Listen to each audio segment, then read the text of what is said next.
Dear brothers and sisters in Islam, Allah subhanahu wa ta'ala has mentioned in the Holy Quran, Surah Al-Mumtahina, verse 8. أعوذ بالله من الشيطان الرجيم لا ينهاكم الله عن الذين لم يقاتلوكم في الدين ولم يخرجوكم من دياركم أن تبروهم وتقسطوا إليهم إن الله يحب المقسطين. Which means Allah subhanahu wa ta'ala has never forbid us to deal kindly and justly with those who never fought against us in the name of religion and never drive us out of our homes. Verily, Allah subhanahu wa ta'ala loves those who deal with just and equity. Bismillah ar-Rahman ar-Rahim. ربنا آتنا في الدنيا حسنة وفي الآخرة حسنة وقنا عذاب النار. Ya Allah, please give us the best in our life in this world, and please give us the best in our life in the hereafter, and save us from the hellfire. Ameen.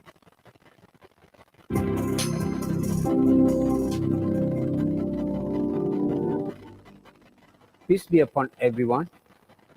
Your Excellency, Madam Halima Yaqub, President of the Republic of Singapore, Your Excellency, Tun Sri Satya Dr. Haji Muhammad Ali Rustam, Governor of State of Malacca, Professor Adjunct Dr. Muhammad Hasbi Abu Bakar, President of Jamiyah Singapore, distinguished speakers, viewers from all over the world. The COVID-19 pandemic has disrupted normal life of individuals, communities, and nations all over the world. It has affected public health, social, economic, and cultural lives of people. It is no longer an issue that can be tackled only by governments, but other stakeholders like community and faith leaders have a distinct role to play their part. We are thankful to Her Excellency Madam Halima Yaqub, President of the Republic of Singapore, for giving her message as our guest of honor at this webinar. We are also thankful to Tun Satya Dr. Haji Muhammad Ali Rustam, Governor of State of Malacca, for giving his message at this webinar.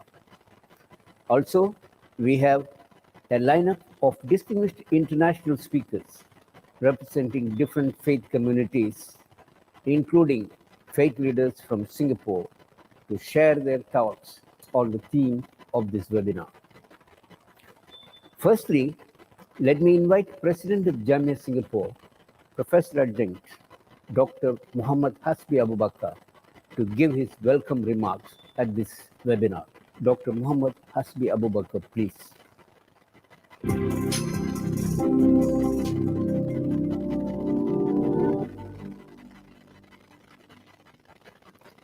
Assalamualaikum warahmatullahi wabarakatuh, and greetings to all.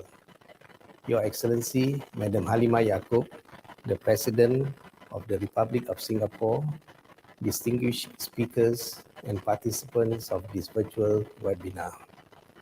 The COVID-19 pandemic crisis is not just a global health emergency, it is a human crisis of unprecedented scale, causing untold damage and suffering the world over.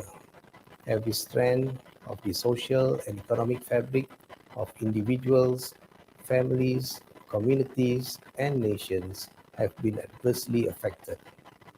Fortunately, against this gloomy picture came the realization that humanity needs to come together and sing our differences, be they race, religion, language, and status. This crisis has taught us to acknowledge our shared vulnerability. Hence, it is our combined role, if not responsibility, to place human solidarity in the forefront, without which this pandemic will be with us for a long time. It is in this context that we at Jamiyah Singapore have come forward to host this international webinar. The idea is to bring together faith leaders, social and peace activists from different parts of the world, not only to share their perspectives on this COVID-19 calamity, but also to suggest opportunities for interfaith cooperation and collaboration. You may wish to know that Jamiyah Singapore has been instrumental in fostering interfaith dialogues and interreligious goodwill from the early days of our establishment more than 8 decades ago. In fact, Jamiyah's key founder, His Eminence Maulana Abdul Alim Siddiq, laid the founding seeds to the subsequent formation of Singapore's very first inter-religious organization in 1949. This legacy of interfaith initiatives received further boost when the late Tuan Haji Abu Bakar Maidin became Jamiyah's president from 1970 to 2010. He was the architect of several programs and services geared towards fostering interfaith and interracial harmony in multiracial and multi-religious Singapore. Today, we are continuing this heritage with more creative and pragmatic ways. To quote just one example, our welfare homes and centers continue to reach out to the needy and the less fortunate, irrespective of faith or creed. Before ending, let me express our sincere thanks to Her Excellency Madam Halimah Yaacob, President of the Republic of Singapore, for her opening speech. Hopefully, Madam Halimah's participation in this webinar will not only reiterate the importance of this event, but also serve as an encouragement to all peace-loving peoples to continue efforts at easing the suffering of individuals and families affected by the pandemic. Our sincere thanks to our special guest, Tuan Yang Terutama, Tun Sri Setia Dr. Haji Muhammad Ali Rastam, the Governor of State of Malacca, Malaysia, for His Excellency's message. Our thanks are also due to our eminent speakers from overseas and Singapore for being with us tonight to share their perspectives about this pandemic and how we all should band together to mitigate a common universal challenge. Last but not least, not forgetting also our audience, international and local, who are with us in this virtual webinar. Thank you.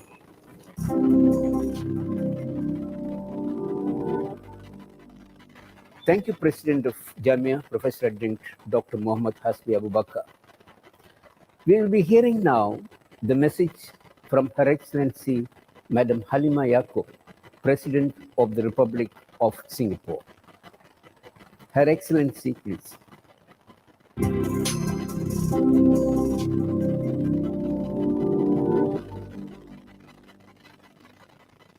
A warm welcome to everyone joining us today at the international webinar organized by Jamiyah Singapore.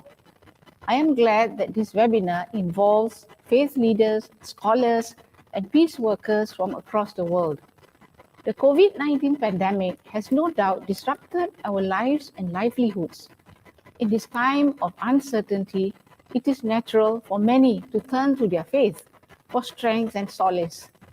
To this end, this evening's webinar is an opportune platform for interfaith leaders to share insights on how we can all play an important role in promoting solidarity and mutual understanding between people of different races and religions. The pandemic is far from over. Many experts have warned of a long fight and the economic hardship lingering even longer. In Singapore, the government has rolled out several rounds of measures to deal with the crisis, as well as prepare for the post-COVID-19 future. But an effective response will require everyone in the community to also do our part. We also need to help our people manage the social, psychological, emotive, and spiritual impact of the crisis. I am therefore heartened to know that many faith leaders have continued your good work of strengthening trust among the different communities and rallying your faith communities to stay united and resilient during this challenging time. Many have also reached out to help those affected by the pandemic, regardless of race, language, or religion. I applaud these interfaith efforts. So let me conclude by thanking everyone for your participation in today's webinar. You bring with you your unique perspectives and experiences in managing the ongoing COVID-19 crisis. I encourage everyone to leverage this webinar to learn from one another and support one another in our efforts to build stronger and more cohesive societies. Thank you.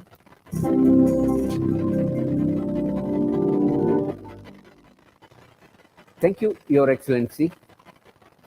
We are presenting now the message from Tun Sri Satya, Dr. Haji Muhammad Ali Rustam, Governor of State of Malacca, to give his message. The message.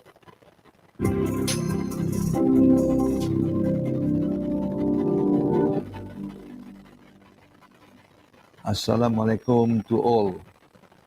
Since much has been said about this corona pandemic, I shall not elaborate on this virus.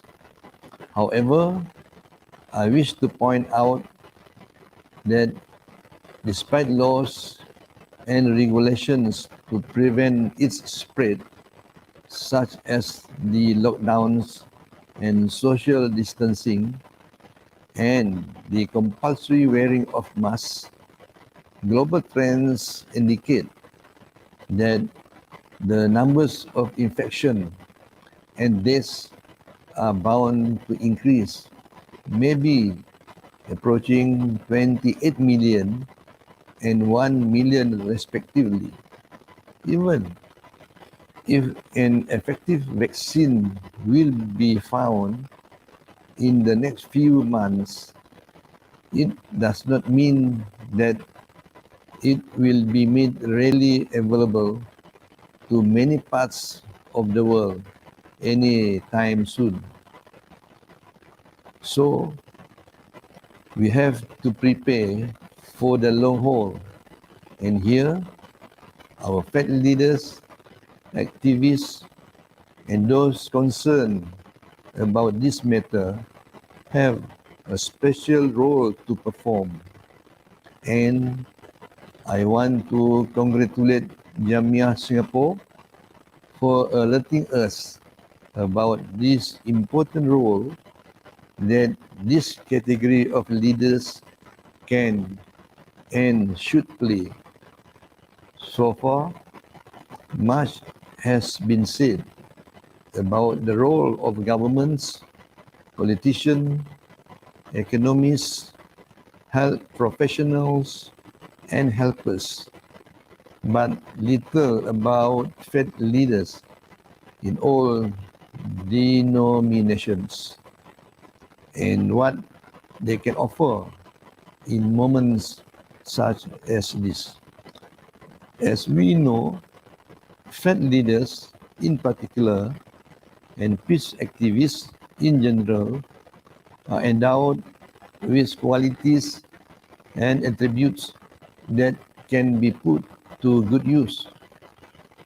Respected by their followers, their lifestyles and contributions enable them to speak about ethics and morality, about responsibility and accountability with a certain degree of authenticity and authority. These qualities and attributes are especially much needed in circumstances such as this current universal challenge that confronts us now. For Muslims, this infectious pandemic and the directive to impose lockdowns and social distancing are not new.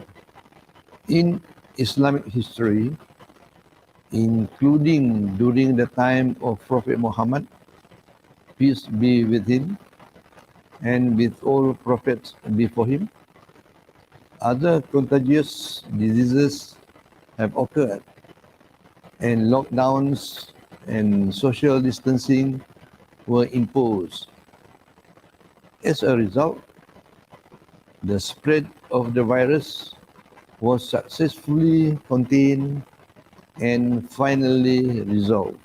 Therefore, we find Muslims the world over, in my country, Malaysia, where Muslims are the majority, and elsewhere, where Muslims are the minority, almost spontaneously accepting the religious fatwa from Muslim jurists, ulama, that they follow the laws and regulations imposed by the authorities. Islamic jurisprudence is realistic and flexible enough to permit modifications of religious practice in moments of emergencies and calamities such as this COVID-19 pandemic. Thank you.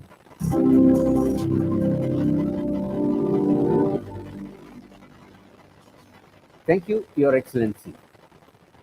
I'm inviting now Dr. Isa Hassan, Vice President 3 of Jamiyah Singapore, to moderate the rest of the sessions.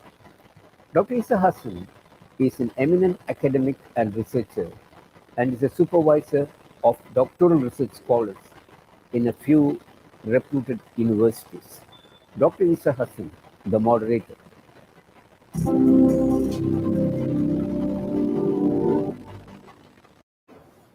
Thank you, Dr. Salim.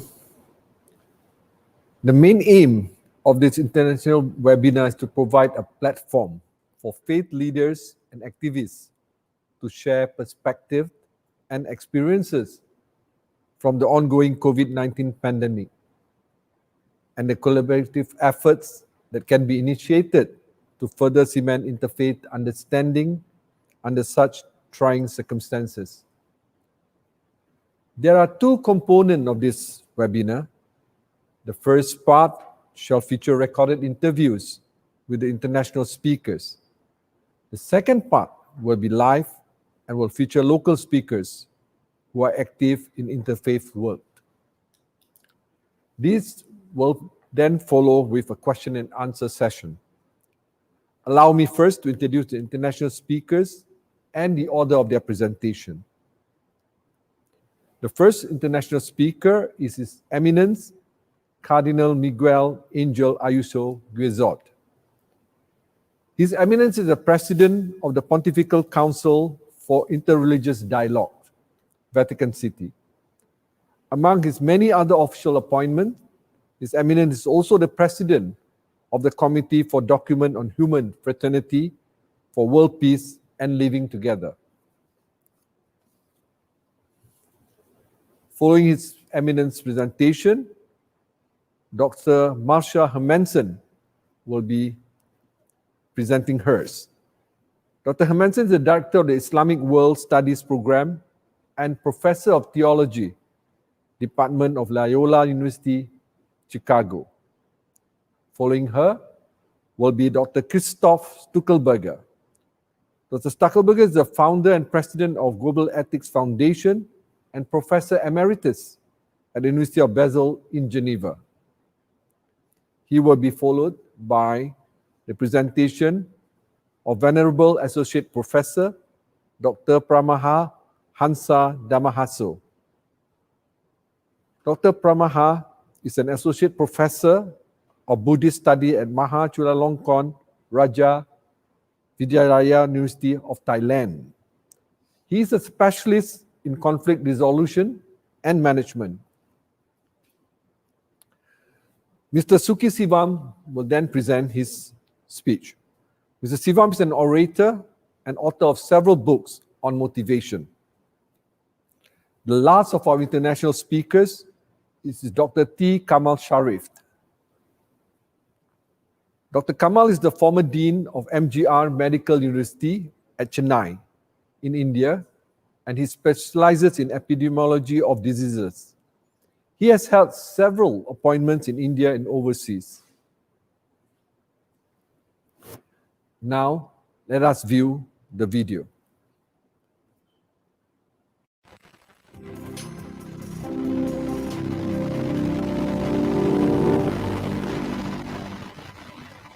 Professor Dr. Mohd Hasbi Abu Bakr, President of Jamiyah Singapore, members of the Jamiyah, distinguished religious leaders, ladies and gentlemen. You have called us to reflect on the crisis of COVID-19 pandemic, the lessons taught us and insights acquired so as to collaborate as faith leaders. This meeting is timely and significant, helping to conquer distance and seclusion, the untreatable effect of the COVID-19 pandemic.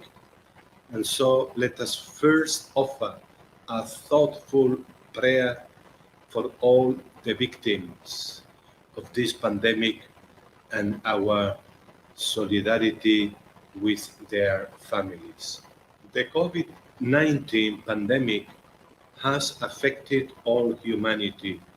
Consequently, we are in need of a holistic healing. The pandemic has aggravated deep inequalities which exist in our societies. There is a need for care and inspired action to address these. Our shared vulnerability calls for new types of solidarity, heroic and compassionate initiatives on the part of people and institutions towards those in need. Each outreach becomes a vital piece of the puzzle. As faith leaders, we naturally drawn towards the religious dimension of the crisis. We see, for example, empty churches, mosques, and temples as striking signs of the spiritual deprivation because of the pandemic. As spiritual caregivers, we have seen people struggling to cope with death and grief, unable to be with their loved ones at their deathbeds, to perform last rites and funerals for their deceased in a dignified manner. Such suffering can lead to questioning religion and the benevolence of a creator sustainer as silent and absent.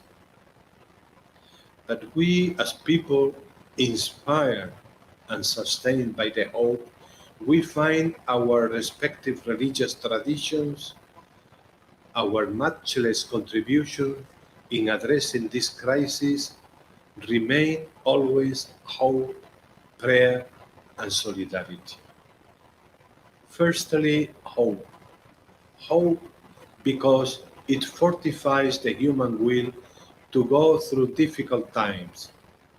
It transforms lives, pointing beyond the present world and to something beyond us.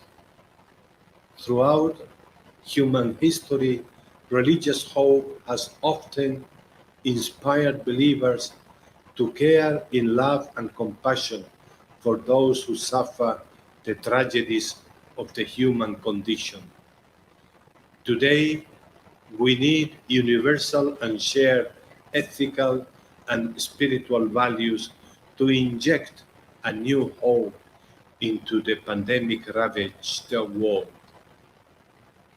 Secondly, prayer. Prayer because it is a powerful tool, drawing us out of our fears.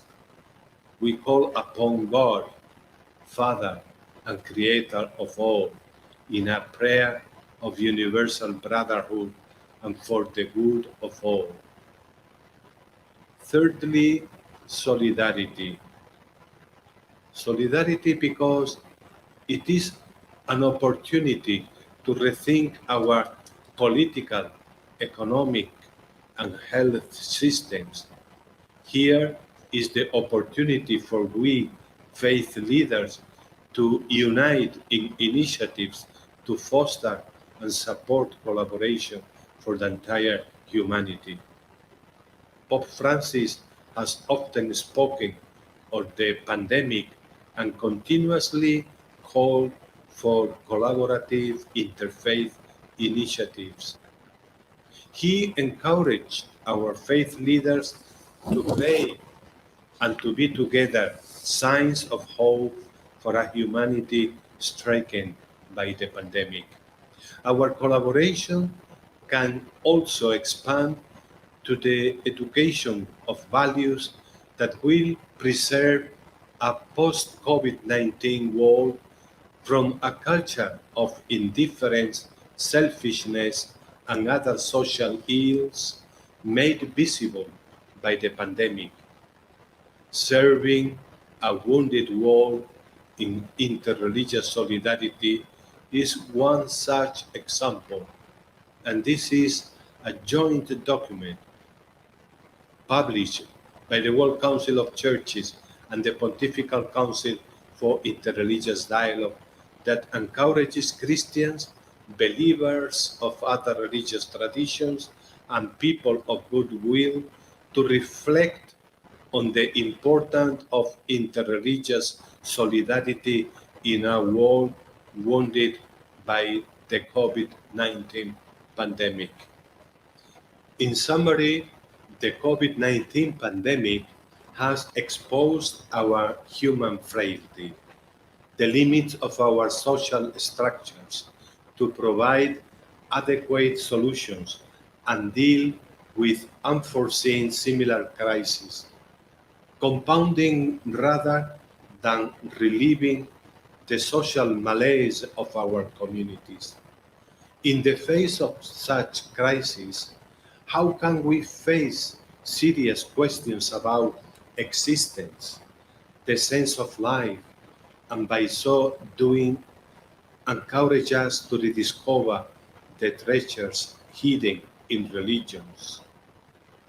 Let us learn anew to act collaboratively as faith leaders towards a global universal solidarity, grounded in the conviction that we humans have a common origin and destiny, having been created by one God.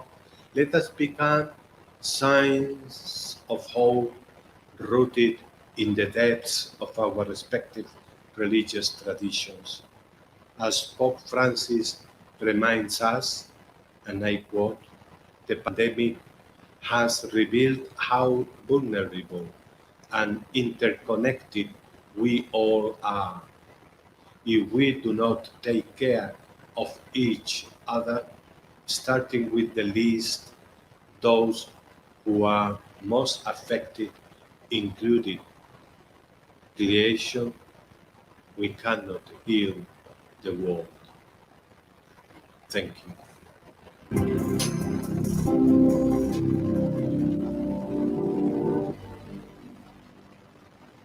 Bismillah ar-Rahman ar-Rahim. Assalamu alaikum. I'm Marcia Hermanson, speaking up from Chicago, USA. It's a great honor and a serious responsibility to be a participant in the Jamiyah Singapore seminar on the COVID-19 crisis and the role of faith leaders. Singapore is a multi-faith and multi-ethnic society that has set an important example of interfaith cooperation and religious tolerance. Today, humanity is facing a global crisis resulting from the pandemic at a scale that is unprecedented in recent memory.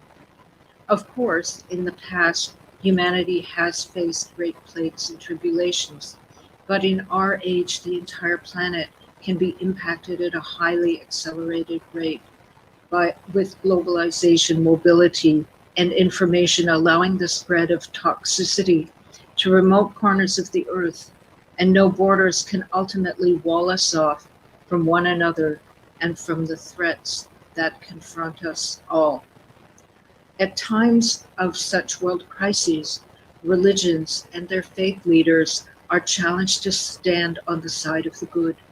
We know from past experience that minority communities especially may be blamed and stigmatized during such times. So we have to strive to bring out the best in one another rather than the worst.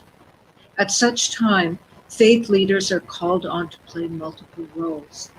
Those trained as academics or theologians must inform about and bear witness to what religions say. That is, they can best address the realm of the mind. Those called to leadership roles that are more pastoral, let's say as chaplains, draw on religious wisdom and guidance to advise, comfort, or counsel. They must speak to the realm of the heart. Those who guide on the spiritual path must model how religion can transform. They can address the realm of the soul or the spirit. And of course, one person may very well be able to address all three. In times of crisis, religions as a whole are called on to respond. In the past, some religious leaders might have tried to make sense of the trial in terms of punishment and call for repentance. Others might strive to offer hope. Religions themselves are not immune to pressures at these times. Structures are shaken up. They may be challenged to reform, and authority will be tested and called out if leaders fail to respond to the challenges of the moment. At this time, there are many Islamic teachings that we can draw on, and I'll just mention a few. The Prophet Muhammad, peace and blessings be upon him, said, Allah will not be merciful to those who are not merciful to people.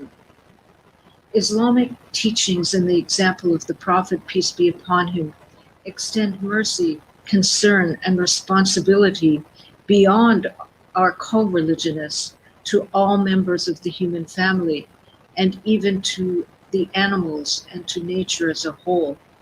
The Quran carries multiple messages of positivity and cooperation in the face of adversity and challenge. One of the most compelling examples is Surah chapter 93, Ad-Duha, the morning brightness, which speaks of the experience of the Prophet Muhammad himself, who struggled as an orphan and ultimately was vindicated and supported by God. So we are reminded, and I'm paraphrasing here, it speaks of the Lord will ultimately give you that with which you will be pleased, and what is coming will be better than what came before. Did he not find you an orphan and give you shelter? Did he not find you astray and guided you? Did he not find you in need and took care of you and enriched you? So don't be harsh with the orphan. So we are called upon to remember those blessings of God, to be grateful, to invoke them, but also to not ourselves be harsh or scolding. In other words, we must be good and merciful to one another, and especially to those in need at that time. The second chapter of the Quran, Al-Baqarah, has in verses 155 and 156 the statement, and we will surely test you with something of fear and hunger and loss of wealth and lives, and the fruits could be the results, the fruits of your actions. But give good tidings to those who are patient, who when disaster strikes them say, indeed we belong to Allah, and indeed to him we return. Inna lillahi wa inna ilayhi raji'un, which of course is something that Muslims say at any time of loss and affliction, so turning to God. So I'd like to conclude with one hadith of the Prophet, peace be upon him, that ultimately gives us hope even in the most hour of upheaval and trial. And that is the hadith that even if judgment day is upon you and you happen to be about to plant a small sapling or palm tree, then you should take the best advantage of that last instant that remains and plant that tree. And so that is calling upon us to go forward, to hope, to be positive, and to take good actions. So with that message, I leave you. Assalamu alaikum. Thank you.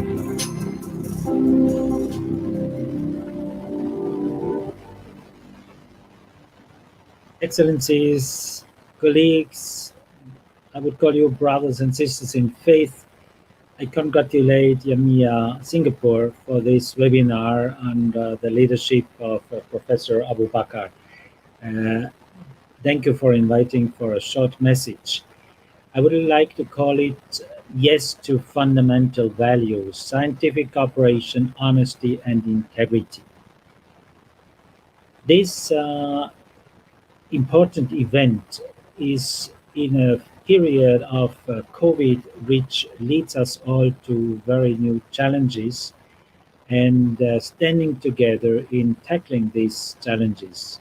I represent the global network on ethics called Global Ethics Net Foundation, based in Geneva, Switzerland, as its founder and president. We are a truly global and interfaith community, and among the about 200,000 registered participants from 200 countries, and estimated 30% are Muslim among them. We fully support the commitments to interfaith cooperation, and even more so in these difficult times. We are committed to peaceful cooperation in terms of increasing geopolitical tensions and polarization.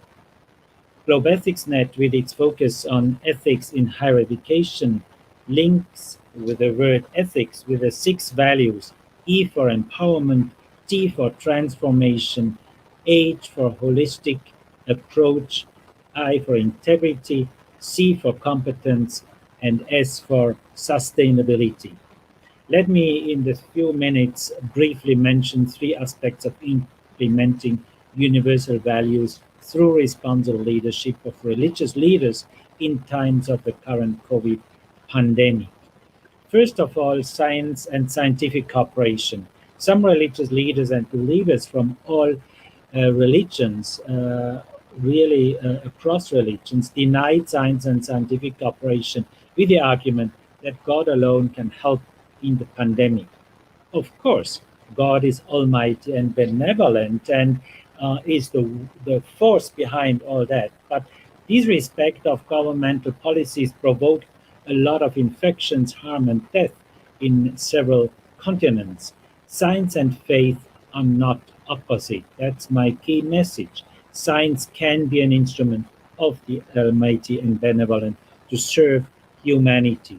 Religious leaders around the globe have to stand up together, as many already did, and declare their yes to science and scientific cooperation. We need it, and it is not against our faith. On the contrary, it is expression of our faith in order to reduce risks, harm, and death. My second point, respect and fairness.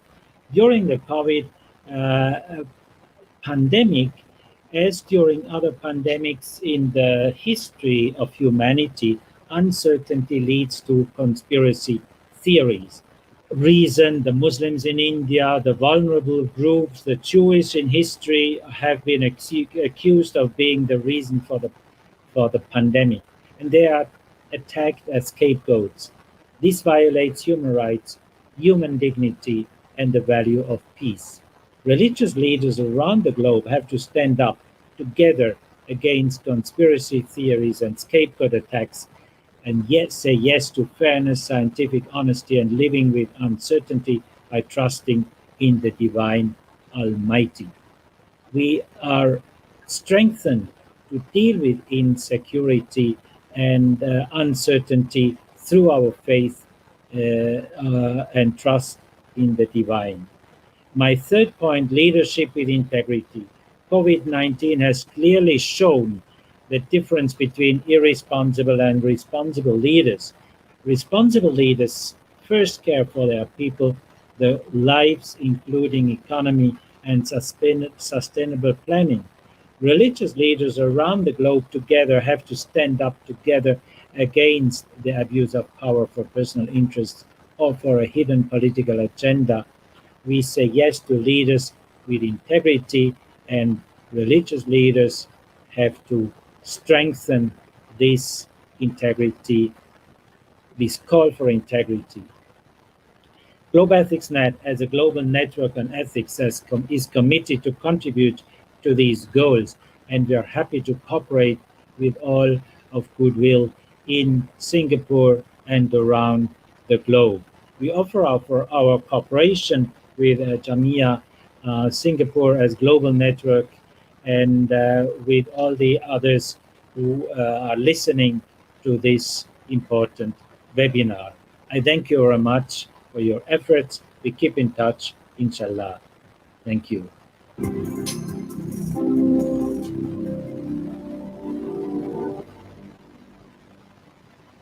Vatusappamangkalang.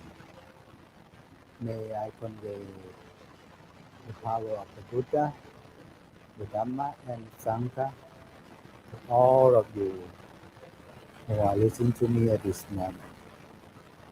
Today, I'm very delighted to share my experiences that we all have done so far concerning COVID pandemic crisis in Thailand.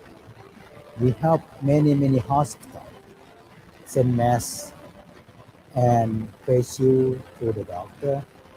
In another way, at that time, many people in Thailand, they don't have food because no work, no food. No work, no money, no food.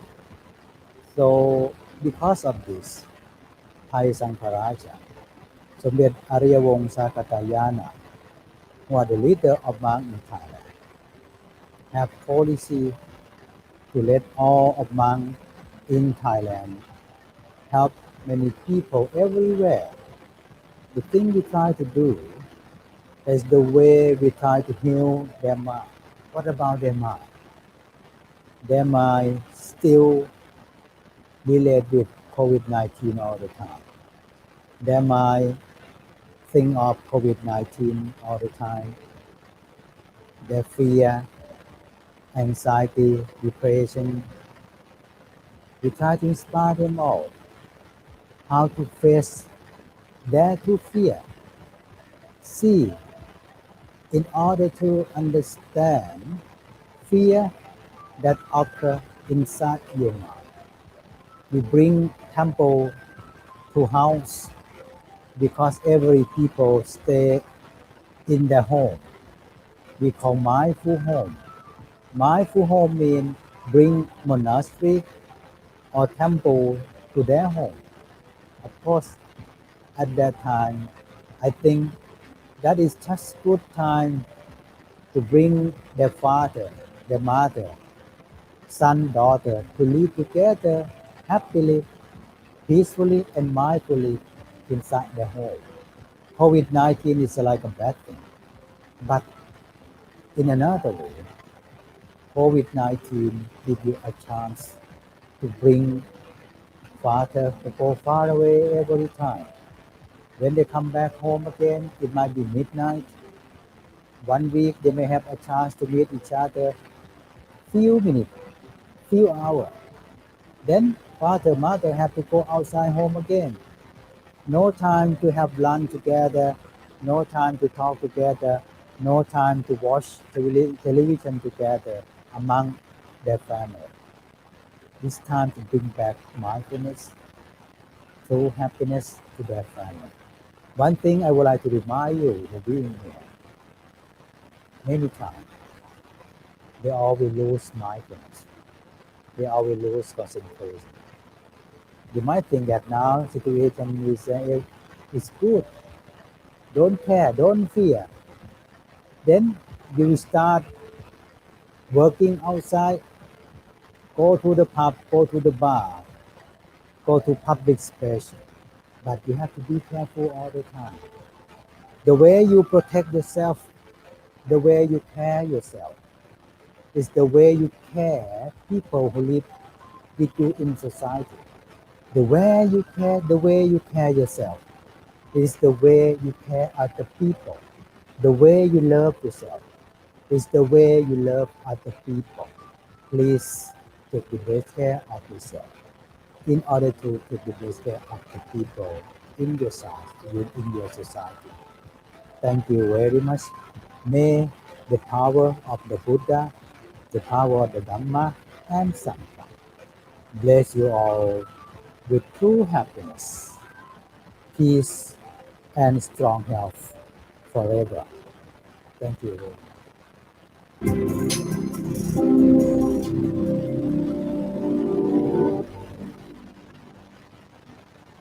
Of the entire human society, this is Sukhi Sivam, my humble pranams, that is Vanakkam.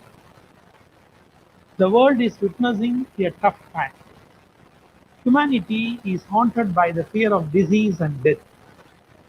The virus of unknown origin, COVID-19, is attacking people across the globe.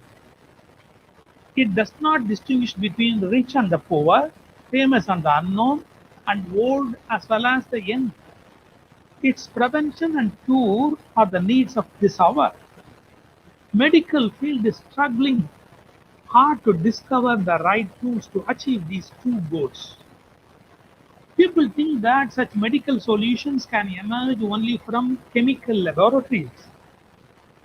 They don't know that from time immemorial, our spiritual laboratory has provided us with holistic solutions to achieve both prevention and cure from diseases. You will be surprised to hear that Hinduism has prescribed and practiced the SOP, standard operating procedure, to be adopted to achieve such prevention and cure for all diseases. In the ancient days, when people were affected by smallpox or chickenpox, they had no vaccine or medicine. But the ancient Hindus had the wisdom to adopt the currently popularized techniques of isolation, quarantine, along with a strict system of hygiene and diet to minimize the spread of the smallpox. They had realized in the absence of medicine, prevention is the best protection, and they ensured that the disease does not spread. They did not have fancy terms like social distancing, but they had the best distancing practices in the form of religious practice to make people abide by the strict code of conduct. And the common man obeyed these guidelines with implicit obedience, since he considered them as divine rules.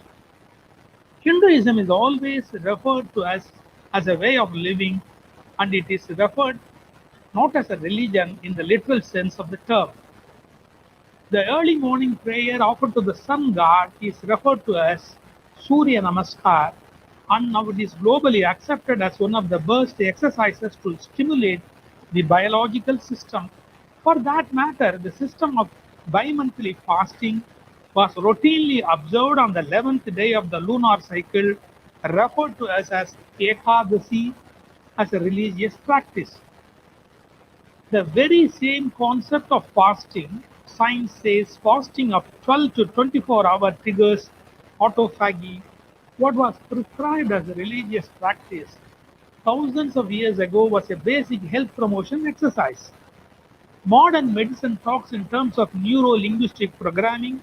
We must ensure that all impurities of the mind in the form of evil thoughts are removed to sum up. Corona has cleansed the environment and put the world under a pause button. A pause is not an end. Soon a vaccine will and a medicine will emerge, and life will be restored to a normal. As the saying goes, the darkest hour is before dawn. Dawn will arrive. Let us pray the Almighty for our success.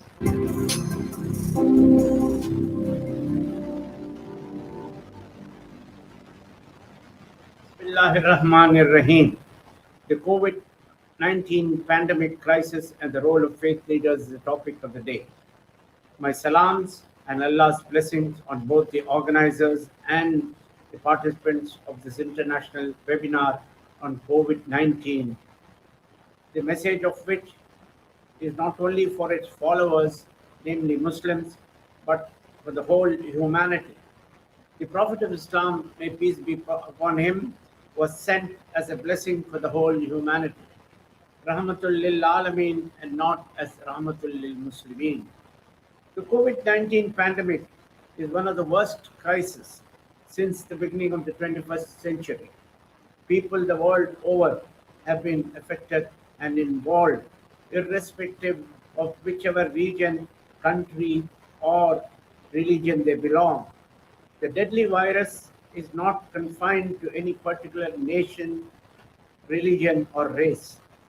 It has no boundaries, and it has been infecting the people the world over, causing misery and death, uprooting people from their homes, jobs, closing their business, and crippling them economically.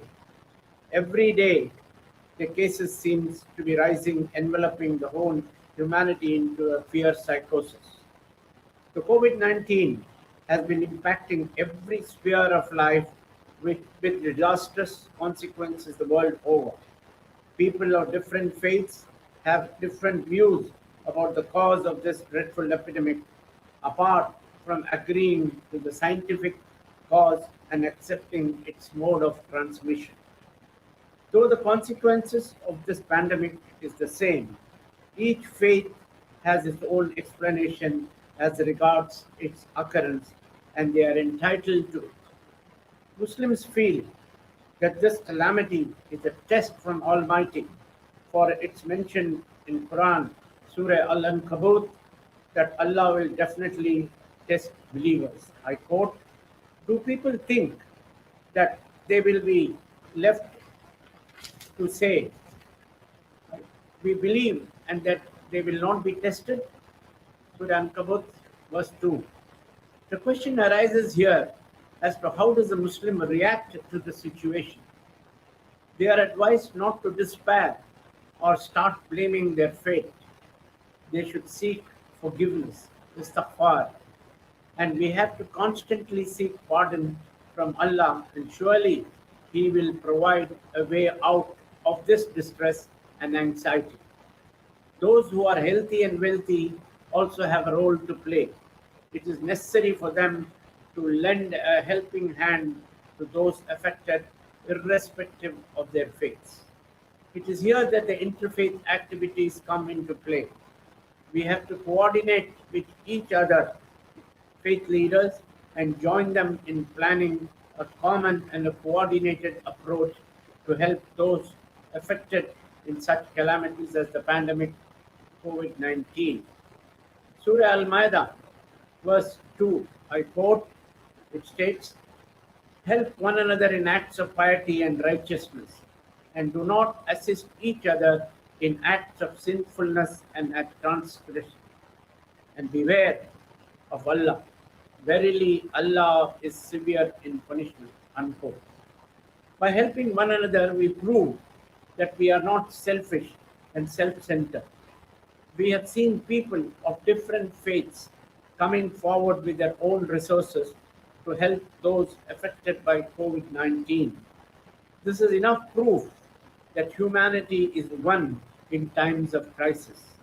While maintaining our beliefs, we should commit ourselves to interfaith activities. When calamities occur, no one is spared. Everyone, irrespective of whatever faith one follows, will come under its grip and be affected.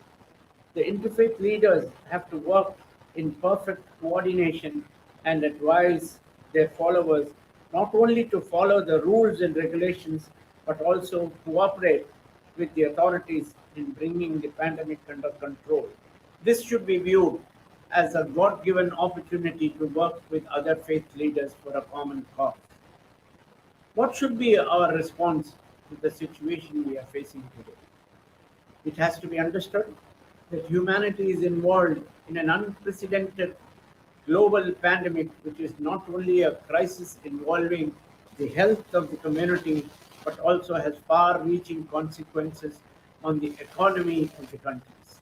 It calls for cooperation within and among the countries of the world, and also among its people, irrespective of race and religion. The response to this calamity has to be on a global basis and calls for creative ways and means to tackle this disaster.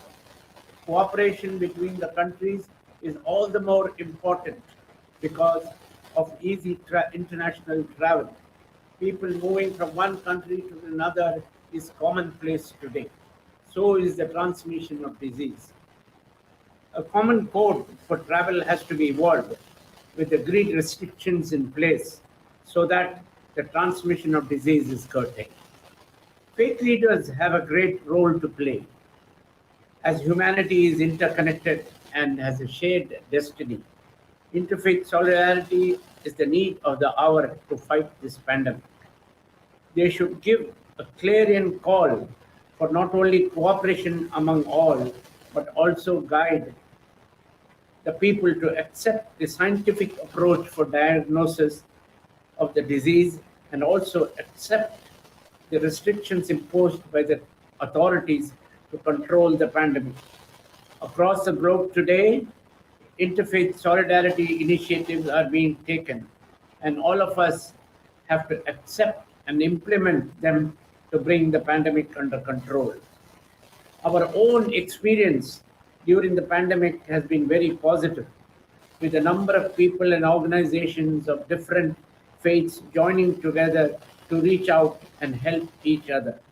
Our mosques have been the centers of activity in organizing relief measures and proving to the world that Islam is a humane religion, and at times of crisis we are second to none in serving the humanity and cooperating with all. Ladies and gentlemen, finally, with emphasis on control of the pandemic deserves our attention. We should also remember the untold miseries of the poor and the marginalized. We have to plan for rehabilitation on a war footing. As said earlier, the pandemic is a health cum socio-economic problem which deserves to be brought under control sooner or better. Thank you.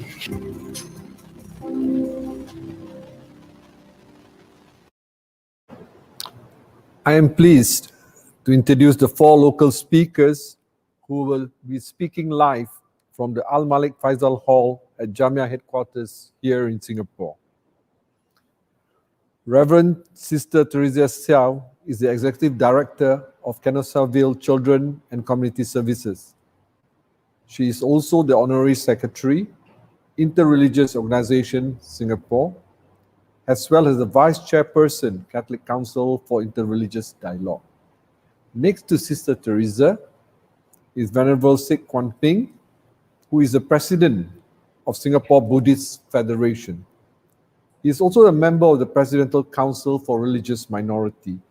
Next to him is Mr. K. Kesavapani, who is the President of Abdul Kalam Vision Society, Singapore, and a council member of the Interreligious Organization and member of the INDU Endowment Board. Lastly, Jamiyah's very own representative in the panel of speakers, Dr. Hussein Muttalib. Dr. Hussein is a Senior Director, Special Duties at Jamiyah Singapore. He is a former Professor of Political Science at the National University of Singapore. He has authored 6 academic books and numerous articles.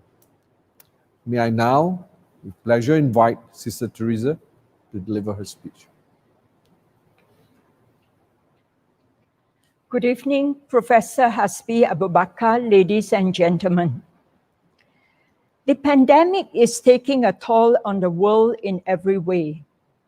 The fear of becoming seriously ill or death is a preoccupation. No one is immune.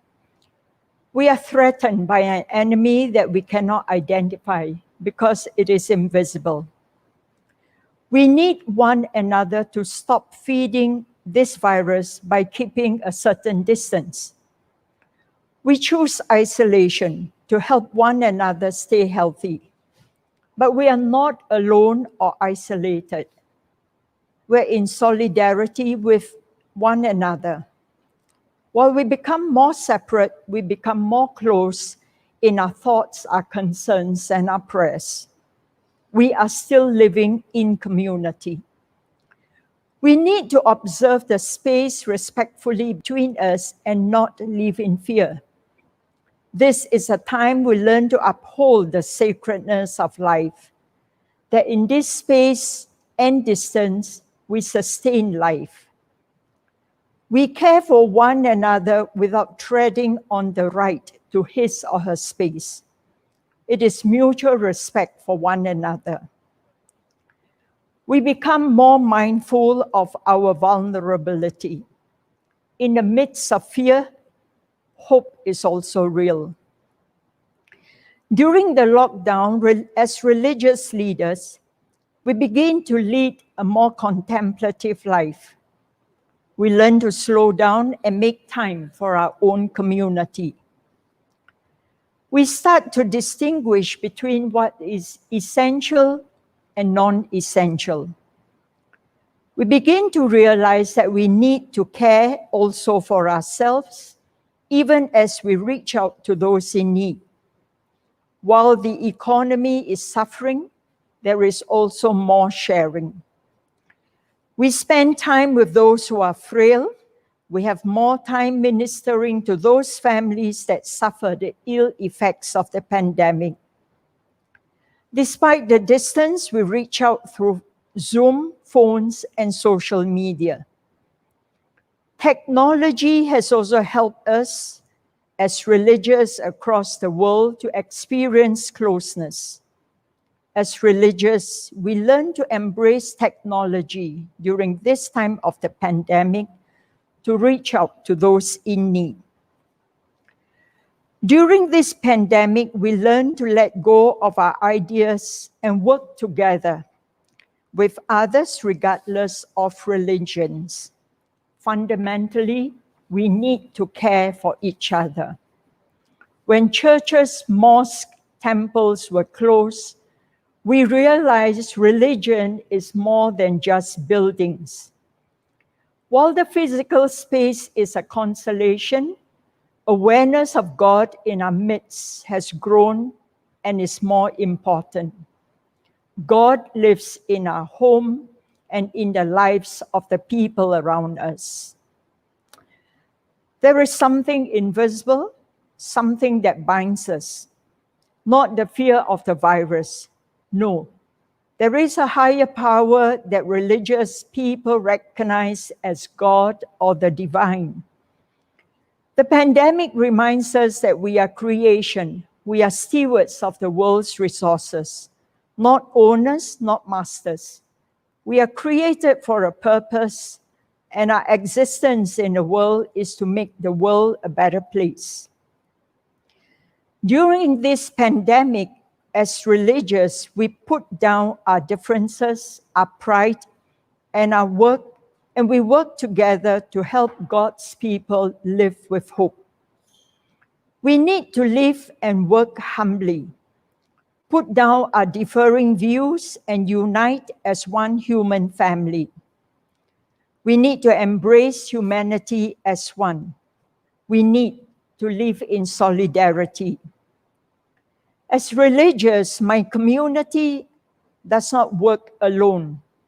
As religious leaders, we stand in solidarity to support the weak and provide for the hungry. In faith, we know a creative spirit that works in us and among us. This spirit will create a new heaven and a new earth. We cannot and will never go back to our old way of life. The new normal is not only in our practices. The new normal is a world where the sacred works with the secular and open our doors and hearts to embrace those in need. Finality is not death. As religious and interreligiously, we remind the world that life does not end here. Life is a journey. There is a better world where we will experience God's loving presence and healing comfort. Those who lost their loved ones during the pandemic or in their lifetime will be reunited again at the end of time when we shall see God face to face. In the Bible, John chapter 14:2, Jesus said, "Do not let your hearts be troubled. You believe in God, believe in me as well. In my Father's house there are many rooms. If it were not so, would I have told you that I am going there to prepare a place for you? And if I go and prepare a place for you, I will come back and welcome you into my presence, so that you also may be where I am." Thank you. Thank you, sister. Next to share his thoughts on the subject being discussed is Venerable Sek Kwan Ping. Moderator, Mr. Isha, respected Dr. Hamad Habis Abu Bakr, fellow speakers, ladies and gentlemen, good evening. When COVID-19 started to spread to our beloved countries, Singapore Buddhist Federation immediately exercised cautious plan to register every visitor's particulars with his or her temperature taken for tracing purpose, masks and hand sanitizers provided for use on 29th of January, because that's the lesson we learned from SARS happened in 2003. Our activities such as Chinese New Year celebrations on 1st of February was the first to be suspended, followed by our Sunday school, Dharma classes, chanting sections, especially our most important annual Viksa celebration, which has finally gone live streams on 7th May. Owing to the modern digital technology, we are able to draw around 20,000 viewers, which is about the same numbers that came to our celebration in previous years, physically in front of Nghi An City. Collective prayers were called by Singapore Buddhist Federation to all temples and Buddhists individually on 29th of June. The moment when a lot of Buddhists heard the news, the daily news about the virus was spreading, immediately they have some fears in them, such as, will I be contacted with the virus? Will I die if I have contacted?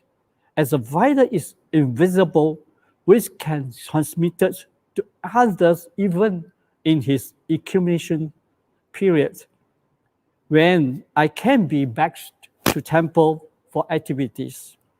So as the leaders of the religious leader, we have to calm them down, tell them, as long as you have the full faith in the Buddha, Dhamma, Sangha, you will be protected and safe. Your mind is a temple. While you are practicing Buddhist teaching, Buddha said, who see the Dharma, see me. So the most important thing is the practice. Moreover, our medical system in Singapore is effective, that the fatality rate is very low. So don't worry. One of our council members set up a hotline to provide counseling to the people who are in need, regardless of religion and race. We donated almost 100,000 masks to grace workers and 1,500 packs of masks and sanitizers to the charitable organization and the needy, regardless of faith and race during this period. Interreligious Organization Singapore has launched an interreligious pledge to strengthen our social defense amid COVID-19 pandemic, read by all religious leaders during the RRO days on 28 April this year. A prayer was organized as early as on 31st June by RRO. We knew that COVID-19 is not the first and will not be the last crisis human may have encountered. We should mentally and materially prepare for any it may come. The lesson we learned from the COVID-19 pandemic is that nothing is permanent. So we shall consistently remind us to have an open mind, adaptable to any changes. Be prepared for any changes from time to time, especially when a crisis like this happens. We may calm the minds of our own followers immediately as initial stage. As visual connection will become part and parcel of our life in futures, we shall try to learn and master it, which will serve as complements to extend our physical gathering of religious activity to reach out to those who are at remote areas.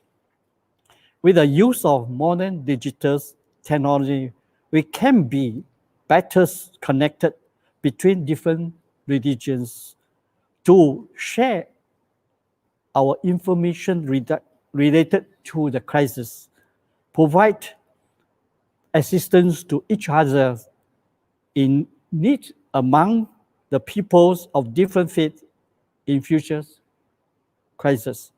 So may you be well and happy, stay safe, stay healthy. Thank you. Thank you, Venerable. May I now call upon Mr. K. Kasabapani to speak. Good evening, friends. Tuan Muhammad Hasbi, Dr. Salim, it is really a pleasure to be invited to this august building, which holds memories for me. And it is a special pleasure to be able to say a few words on how the Hindu community responded to this pandemic that has not only gripped the whole world, but also Singapore. By way of general remark, let me say, as Tuan Hasbi mentioned, 70 years ago, the people of Singapore founded an organization called the IRO. When they founded it, I don't think they realized what effect it would have 70 years later. And thank God that such an organization was founded and nurtured till today. Because at this juncture, the IRO plays a very important role in making sure there is religious harmony, religious understanding, religious tolerance. And this is, I think, one of the major contributions that the various faiths have contributed to the handling or management of conduct. Now, if I might come just to what the Hindu faith is doing to address this scourge that has come to us, I'll make 3 points. One, how within the community, what did the Hindu community do to address this problem? As you know, like other religions, Hindus also believe in going to the temples, and particularly on Fridays, some go on to Mondays, some on Thursdays. But suddenly there was a blanket rule, all temples to be closed, all churches to be closed, all mosques to be closed. Now, was there resistance against this? There was no resistance against this because the Hindu leaders, along with the other leaders, mentioned that this is for the greater good of the community. We also have in Hinduism something called God lives not only in temples, but he can be in the walls, he can be even in a straw. So this philosophy made us cope with the problem of not going to the temples, but to pray in the houses. And so every house became a temple, so to speak. So that was something that the COVID brought home for us.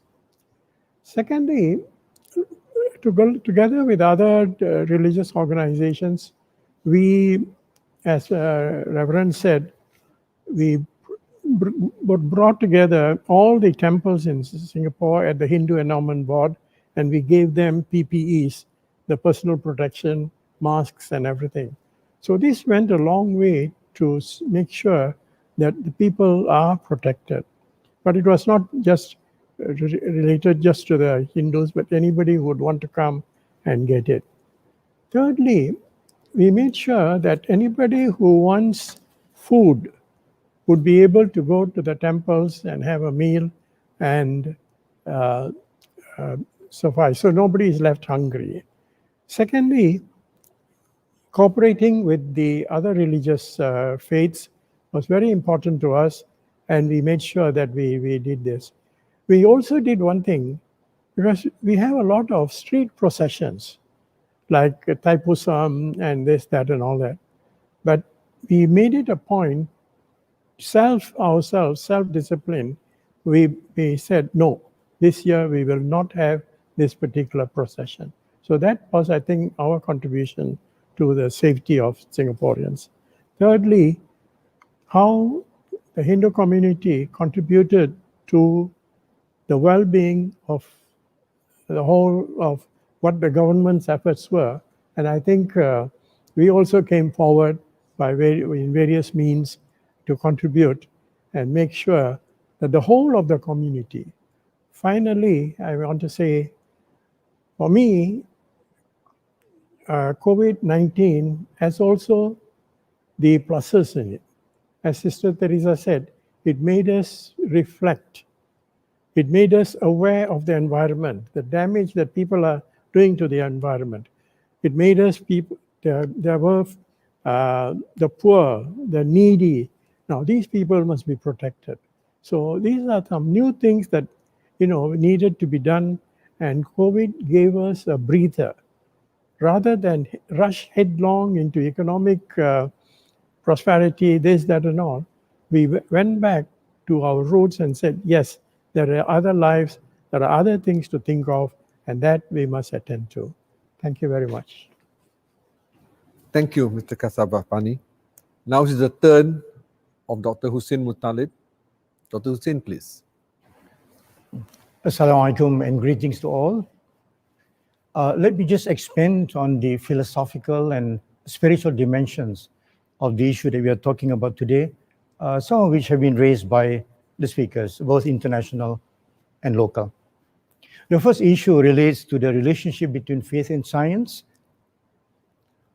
I think we all have observed that, during the pandemic, there were instances of religious communities in different parts of the world refusing to follow guidelines about quarantines, about lockdowns, about the need to put on masks, and continue to attend religious gatherings, some segments in different parts of the world. Their reason, since we are obedient to God, God will protect us, and therefore there's no need to obey the social distancing regulations as advised by medical and scientific experts.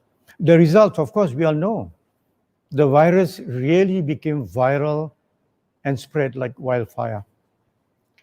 In Islam, properly understood, there is no conflict at all between faith and science.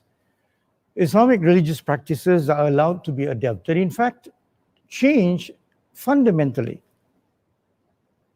especially when scientific or medical evidence calls for such change.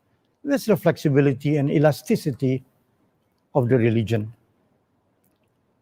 This is especially so in what we call moments of darura or moments of emergencies, moments when life and the well-being of the wider community are threatened, as is the case now. So the concern is only not for individuals, Muslims, but for all in the community. That's also a principle in Islam, extending your love and your concern and solidarity to things beyond you. This was exactly the approach taken more than 1,400 years ago during the time of Prophet Muhammad, peace be upon him. His community at the time was facing, it's not so much a pandemic, but epidemic of a slightly lesser scale. But then all the impositions that we see now being put in place in different parts of the world, the lockdowns, the social distancing, the quarantines, the stay at home, everything else, all these were done during that time. The Prophet ordered those inside the affected city not to leave the city and never to allow people outside the city to come and mix around with the local community.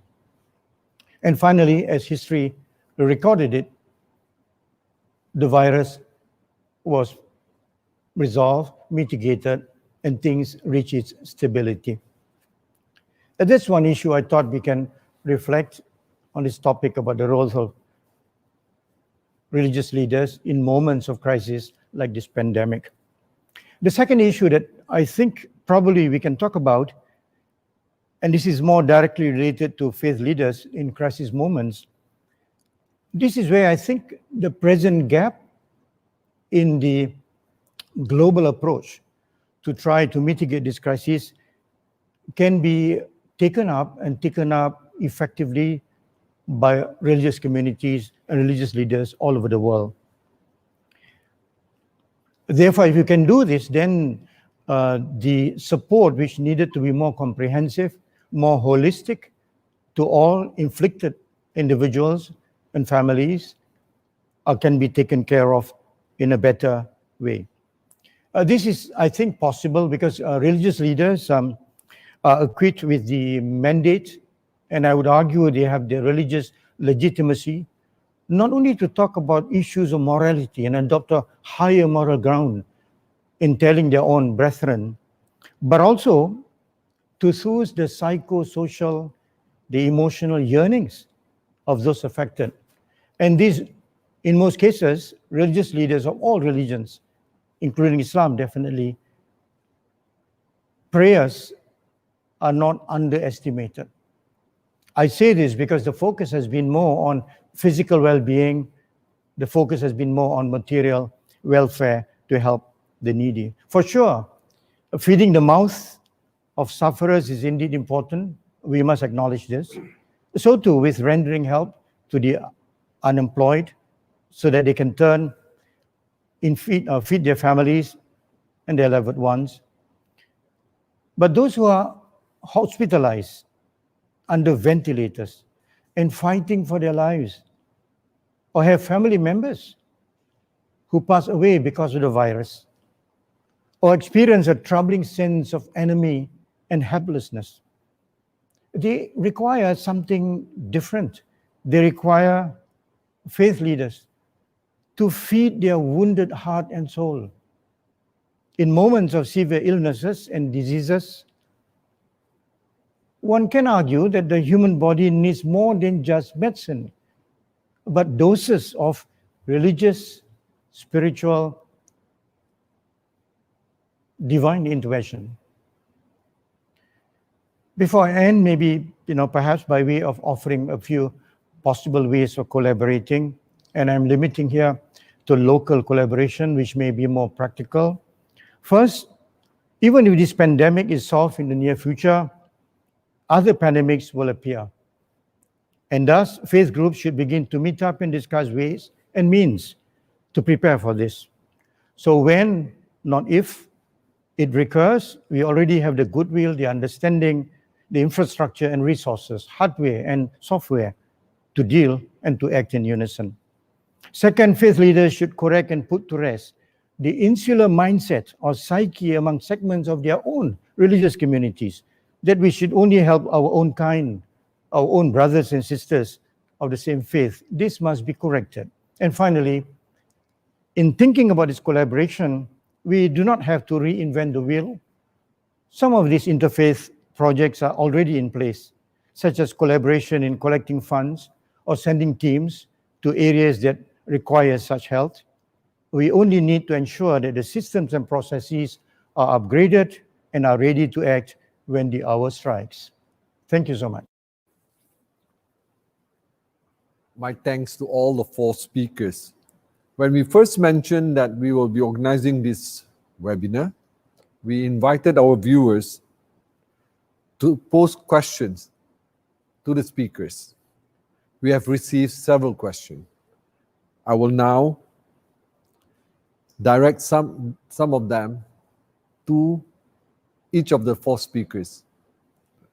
The first question that was asked by one of our viewers was because of COVID-19, the world is now on pause. For me, this phrase is interesting, as many of the news report I read are mainly talking about the negative impact of COVID-19. From the religious perspective, do you think there are positive impacts that COVID-19 bring about, especially since the world is now on pause? Can I invite Sister Teresa to respond to this question? Thank you. When we are looking at the question of whether or not the world is forced to put on pause because of COVID-19, I personally feel that it is an invitation for us to slow down, to really look at life and to reflect more deeper into what life is all about. During this time of the pandemic, rather than rushing in to help the people in need, we need also to look at the real needs of the people around us. So while we are putting on pause, it is also a time really to reflect and to look at the way we live our relationship with the people around us, and especially for those who are poor and those who are suffering. It is very important for us really to slow down and reflect on what is happening. Thank you, Sister. Another question that was asked by a viewer, it is alluded that the COVID-19 is a punishment from God. I find this suggestion unhelpful. May I have your response to this question from your faith perspective? Can I invite Venerable Sik Kwan Ping to respond? Yeah. For in our Buddhist perspective, although we do not recognize there is a creator or spring being, and the Chinese, when COVID-19 happens, among the Chinese also have said heaven have punished some people, or get back people, or back to the heaven, or get to the celestial stage. Then the question is that some will ask, how about the kid? They are just born to this world. They have done something. Then what to be punished? They are going to be punished. Then I say, no matter what reason given, now we are looking at the present. That's why Buddhism say, forget the past, do not look to the futures, live in the present. What we should do, how to tackle the issue during this COVID-19. The most important thing, spiritually, you have to full faith in your religions. What is your religion doing? Telling you, you follow. Then you will be sort of spiritually enriched. Secondly, medically or call it mandem, you have to wear your mask on, followed by the medical advisors, and you will be safe. That is our perspective. Honorable. Welcome. Mr. Kasavapani, this question I'm directing to you. COVID-19 is a pandemic that has shown the world that this virus does not discriminate against any people, country, or region.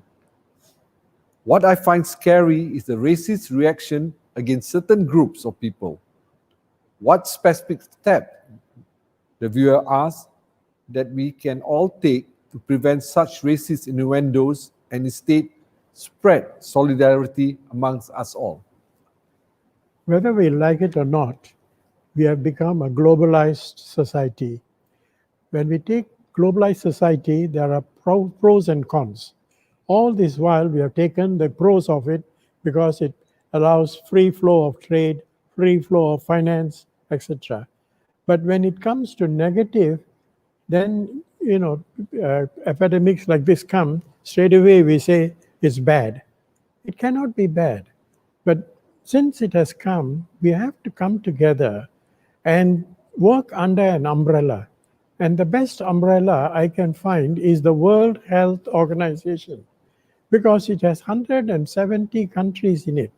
If we all come together and work towards a single vaccine, and that can be distributed to everybody without, whether you are rich, whether you're poor, or whether you're a rich country, then that is the way to go forward if we really want to address this problem. Unfortunately, what happens in some countries, people say, oh, this is only for me, first for me, and then we will think about somebody else. I think that's a very wrong approach, and it is just not conducive to the globalization that we want, but at the same time, we are afraid of. Thank you. Thank you, Mr. Kasavapani. Dr. Hussein, this question is for you. We were told that viruses and pandemics are nothing new in human history, and states has resolved this successfully before. There was the reference to the experience of Muslim during the time of Prophet Muhammad, peace be upon him. May we know more about this particular episode, please? What exactly happened, and what was the advice given by the Prophet to the people then? Yes, during the Prophet's time, peace be upon him, there was this infectious disease called ta'un. It's a, if you like, it's a kind of cholera-like disease. There were two interesting, if not intriguing, responses from the Prophet about this pandemic at the time. First, as already been told, and we know this from our readings, he instructed people to stay indoors and not to leave the city, while also preventing others from coming to the city. The second part is interesting and soothing for believers, for Muslims, particularly during his time. This was when he informed them of the religious reward for obeying the rules, for surrendering their faith to God's will. For sure, they must follow the rules, but they must also not distance themselves to hope for God's assistance. This connectivity with God all the time in moments of crisis was something that he mentioned to them repeatedly. And he ended by saying that, heavenly reward, which is quite similar to those reserved for martyrs, will reach people in moments of disasters such as that. So that's something soothing for those who follow the laws, follow their hearts, at the same time be mindful of their religious obligations and their connectivity to seek God's assistance in all moments. I suppose I can add one or two other perspectives on this. There were other epidemics in successive Islamic empires where thousands have died, actually. We read this from all the history books. Some pandemics lasted a few days, others lasted a few months. And there's something important also historically. I suppose we must concede here that quarantines and lockdowns during the time of the Prophet, they are not the monopoly of Islam.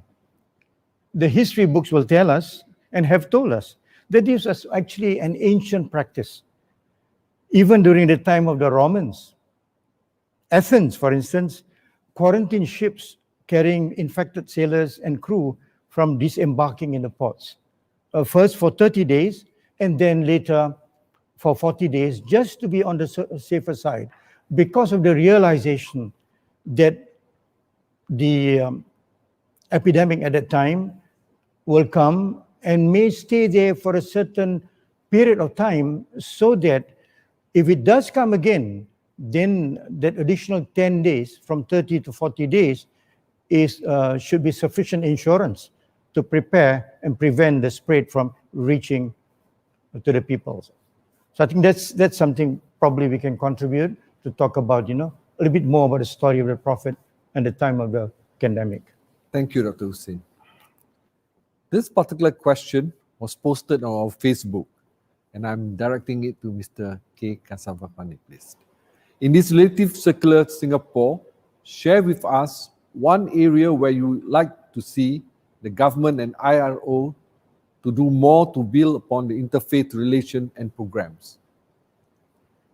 Well, when IRO started, we concentrated on building religious tolerance.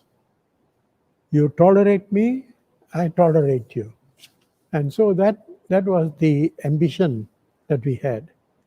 But over the years, we have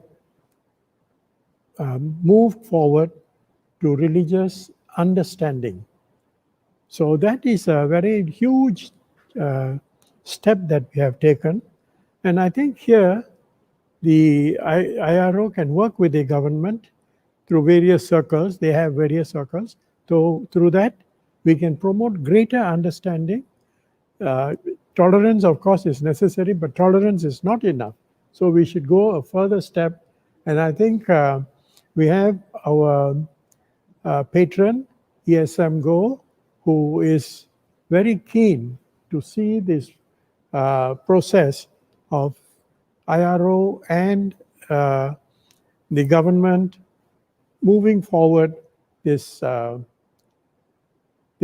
understanding of faith and the state. It is faith and the state, really, to see how we can go forward. Thank you, sir. Sister Teresa, can I pose one more question to you, please? The impact of COVID-19 is not just physical, with the closure of offices, malls, and places of worship, and safe distancing measures in place, but it is also mental and emotional. How did faith leaders fulfill these emotional and mental needs of their believers during the COVID-19, especially during the critical circuit breaker period, where people are encouraged to stay home as much as possible? Very often, I think we hear Singaporeans, especially those who are working, they will always say, I have no time. And during circuit breaker, I think it gives everyone lots of time. And yet, it did not, in a way, serve a purpose, because living in very close proximity, especially in homes where there's space constraint, it puts a lot of emotional and mental burden on parents as well as children, the elderly, because it is something that is not normal. So for us as religious, what we have got to do was, people started to call up and say they need to talk about the situation that they are in. So even as religious leaders who are a bit adverse to using technology, we begin to realize that we have to learn to make use of Zoom, to counsel, to do therapy. And there are people, because they are either working from home or they have lost their job, they started also to find time for spiritual direction to do their retreats. And in a way, there is no longer the excuse to say, I have no time. And the only way really that these people can help themselves really is to make sure that they learn to make use of this time fruitfully for their own relationship, for their own well-being. And we encourage them very much to pray with their loved ones, pray together on Zoom, attend the masters, do the spiritual, do the Bible studies. Talk to people who can help, even if they need a counselor or a spiritual director. And I think in this way, we have been able, in a way, to help them cope with this period when they were struggling during the circuit breaker. Thank you. So sister. it is really a new way of doing things. Thank you. Thank sister. you. Venerable, can I ask you one question, please, from our viewers? The pandemic, according to this viewer, forced the closure of all places of worship in many parts of the world, including Singapore, therefore making it impossible for believers to offer their prayers in congregation and in temple, mosques, and churches. While congregational worship is gradually reopened, it will not be fully restored for some time to come. What problems do faith leaders foresee happen in the future? Dwindling numbers of congregants coming back after opening? And how would you tackle this problem? Will online worship session be the new normal post-COVID? I think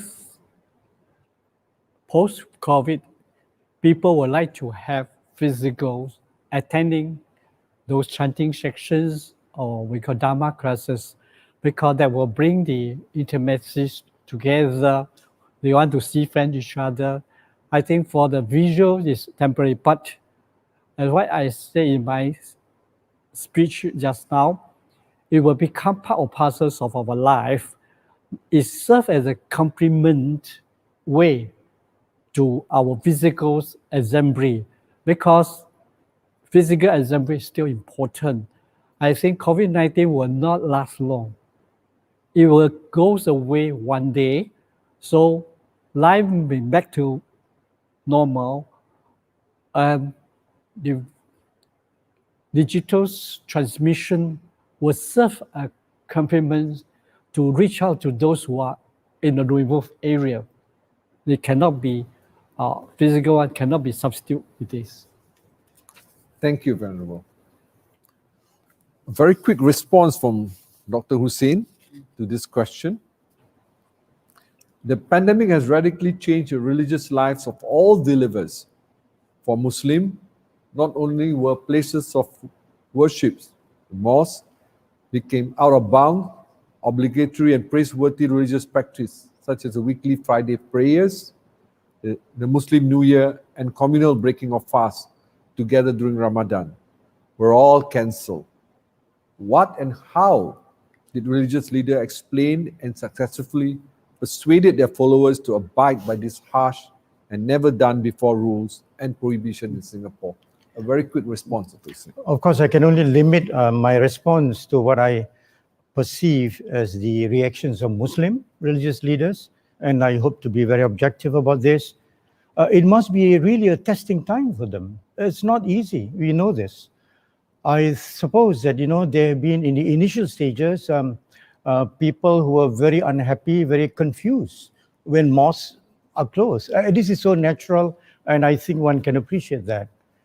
However, the Muslim religious leaders succeeded finally to convince the ground and to persuade them to follow the rules for the land by lockdowns and social distancing, by not visiting the mosque and so on. I think they adopted two kind of ways which had worked well.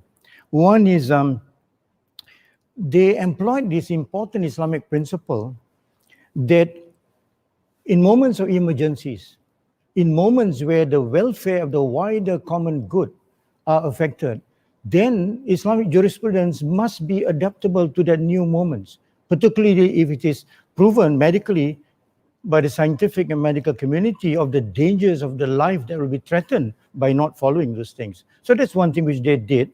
And they also, I think, did so in a very gentle, diplomatic way, rather than strictly imposing quickly.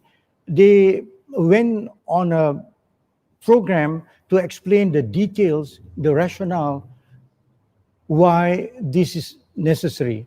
Because this doesn't affect only Muslim individuals, it affects the whole nation, it affects the world in total, actually. So because of that, I think the approaches that they take was full of, shall we say, this Islamic term called hikmah. In Islam, hikmah is wisdom, but this has to be explained briefly. Wisdom in Islam is not only doing the right thing or having the good intentions, but doing the right thing at the right time in the right way. That is hikmah. And I think the Muslim leaders in Singapore managed to capture this sentiment of hikmah, of wisdom, in explaining to the ground. And of course, they were helped by other factors. The media have been very helpful in also portraying the dangers of the pandemic and the need for collaborative efforts for all. And also, the Muslims realized locally that the entire Muslim world, through their religious scholars and jurists, had also publicly declared the need to follow all these rules, lockdowns, quarantines, putting on the mask, because this is part of their responsibility, not only to themselves, but to humanity. And this is what Islam tells them to do.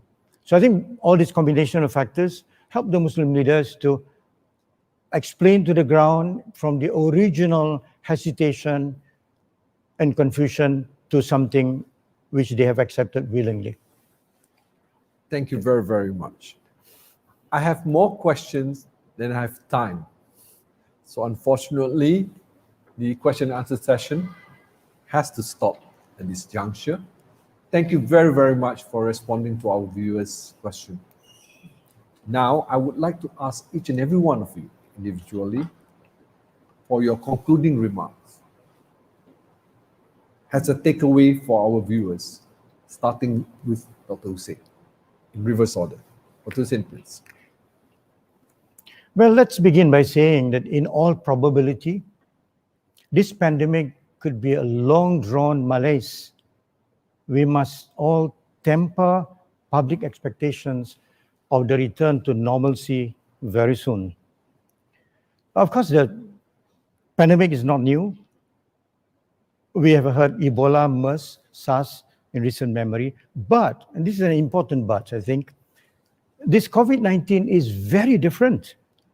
It is a new type of virus. Its consequences are not only wide-ranging, but devastating. It is global in impact. Of course, we read about, the exuberance waiting for the vaccines. The problems that I think we needed to be considered about vaccines are as follows. And if I could just summarize this. One, in the past, vaccines are invented after a long period of roughly about 10 years. And then you need 2 years to see whether it's really effective or not. Now, the whole world is in competition to produce the next few months. It raises the issue of safety, security, effectiveness. That's one. The second thing about vaccine is, it's not so sure, even if it is ready, it will reach to people who need them.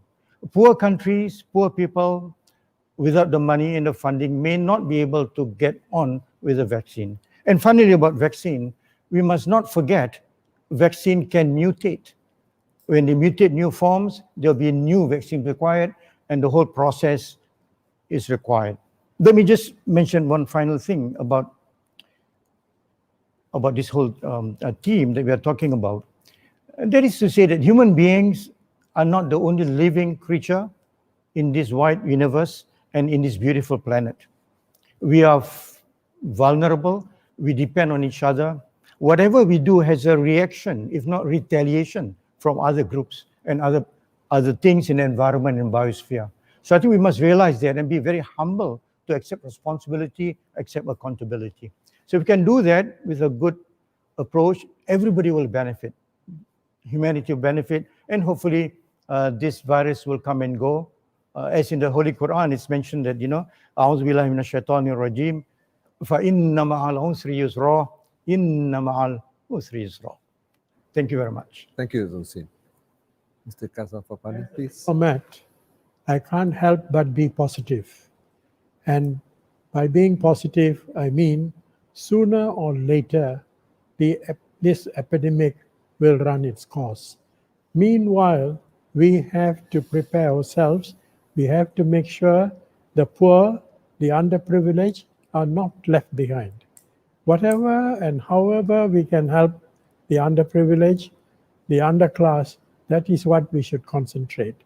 And in addition, we should look at the younger generation because they are going to face a different world, a world which is going to be changed quite a lot, not only in technological change, but also in ways of interacting, etc. So we have to pay special attention to the needs of the young people and see we can bring them along to the new world.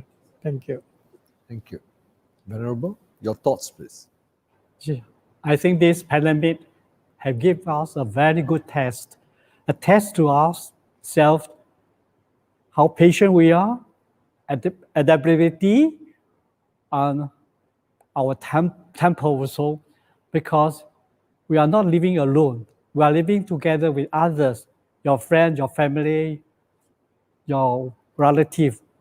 So this relationship have to visit how you define your relationship with your parents, your child, your partner, your friends, your religious, all this. So it brings you closest to your family because you need each other, and you will try to protect yourself at the same time you will protect the rest of others. So it become a teamwork.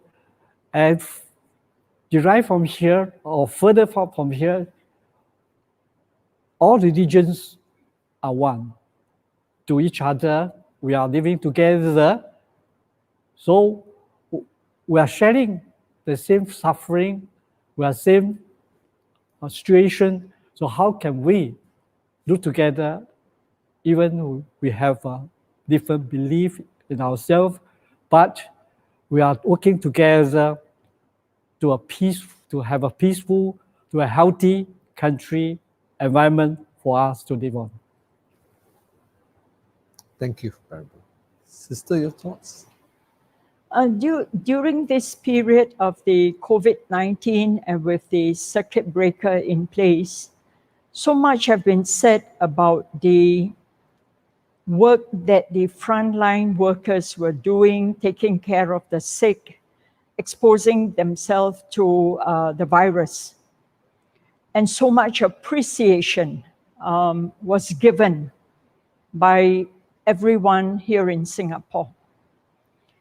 Then the other group of people that we begin also to realize who is so important to our economy and it came to a halt was our migrant brothers. So we have been trying to take care of them, make sure that their health is well taken care of, dormitories are cleaned up. Those in essential services, we realize also their importance. And yet, I hope that even if COVID-19 is over, we have to live and remember that these are the vulnerable people in our midst. The frontline workers will always be exposing themselves to dangers with the sick that they are working with. The migrant workers will always be there. and we need to embrace them really as people who are also important. Despite their vulnerability, they need also our care. And it is not just because we are a utilitarian society. During this period of the circuit breaker, now in phase 2, as we grow to be more caring people, I hope that Singaporeans will continue to care for the vulnerable, the poor, the marginalized. It is a new normal that we have to live and embrace. It is also good habits that we have to continue to live with so that we can truly make Singapore a better society for everyone. Thank you, sister. We have heard speakers that span 6 countries. It is now my pleasure and honor on behalf of the organizer, Jamiyah Singapore, to say a big thank you to all the speakers. Thank you. And to all those who have contributed in one way or another to making this webinar a success. And finally, from Singapore, good night and thank you.